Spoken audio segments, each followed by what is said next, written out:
Millions of people are asking every day, why is the world like it is? What can I do? Where do I stand? Everyone feels this and everyone knows this within, but how many do honestly ask? For these people, we are here at the Temple of Zeus. To confront these questions honestly is to confront the first and greatest virtue, freedom. We are where we are because of freedom, and we can go where we could go because of it, but we can also not go. One is free to make choices in their life about themselves, and to an extent, about others. Freedom is fundamental in the world of duality and physical existence. One is free to listen or not to listen, to apply knowledge or not to apply it. All virtues begin with the ability to understand the choice that stems from freedom. You may arrive here from one out of the 4 paths, but we all have the same underlying final goal.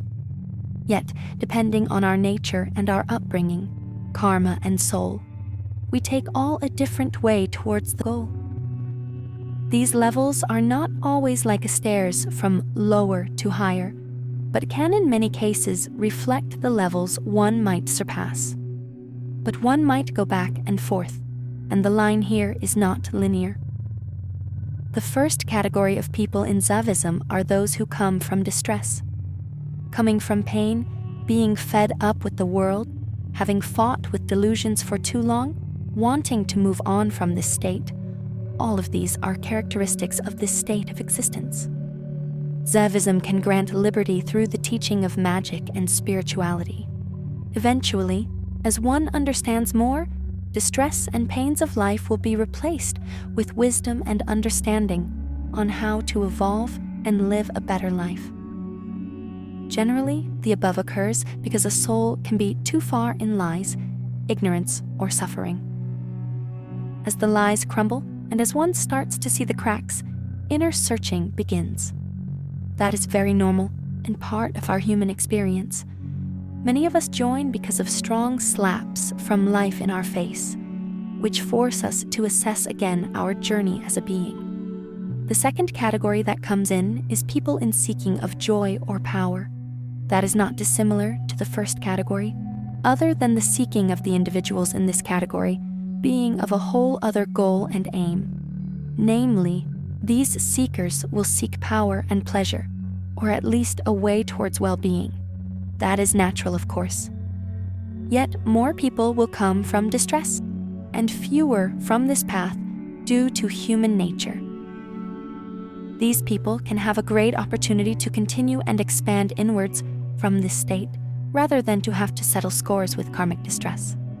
Zevism can, of course, assist the seekers who want to grow in this state, which will eventually form for itself a great path to continue on, so one can grow towards the final goal.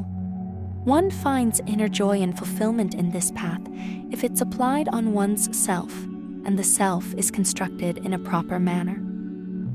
Clearly, one can use this joy one is into to proceed further in their spiritual journey.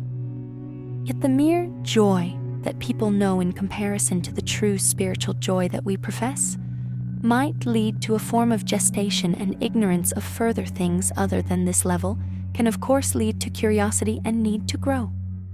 Therefore, one might see the path and want to join. If one has reached this, one must definitely join and start their journey. Some people understand this and join as it is. The third category that comes to Zevism is those that know the gods from a past life, but might not have been able to practice a lot spiritually, yet they knew the path existed and so on. At the very least, one will feel a drawing to get in touch with the spiritual realm and want to evolve and advance their powers. Here, the interest can be strongly metaphysical and not rooted in the particular states of solving distress or advancing in joy or power, and these might come secondary in one's mind. The interest here can be on the metaphysical state and on how to advance the self, the siddhis, or other powers, and so on. A very natural course of affairs is at work here too. Lastly, we have the fourth category of Zevists. These people know the gods.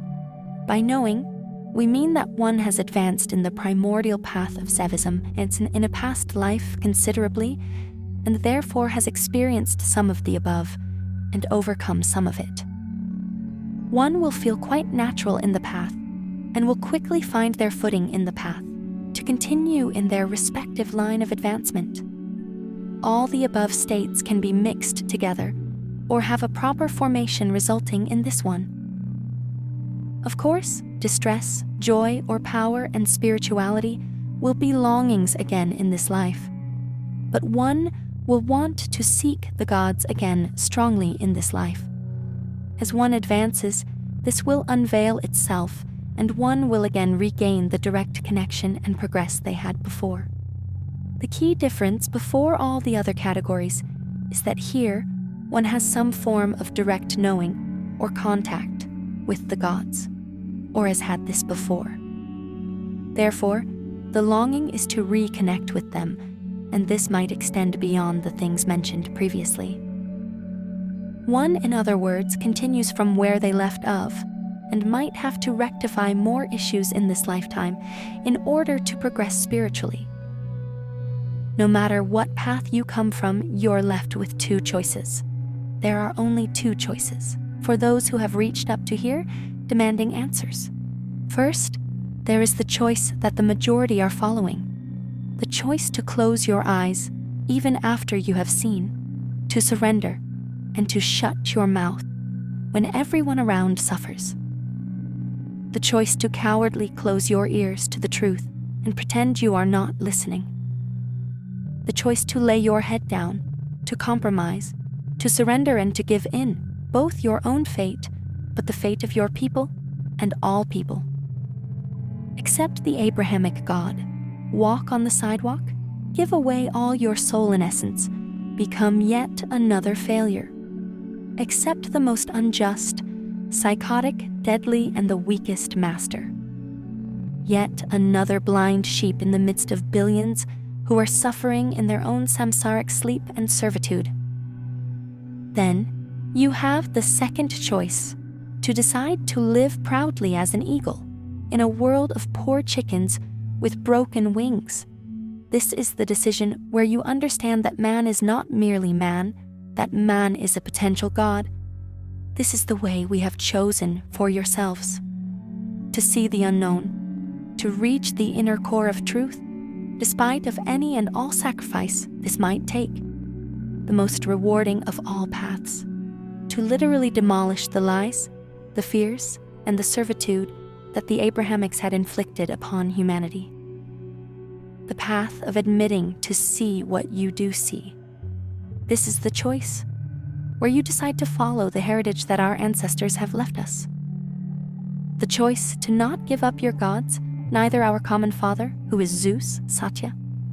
The heritage of being a hero who saves himself first and then saves everyone else he is able to.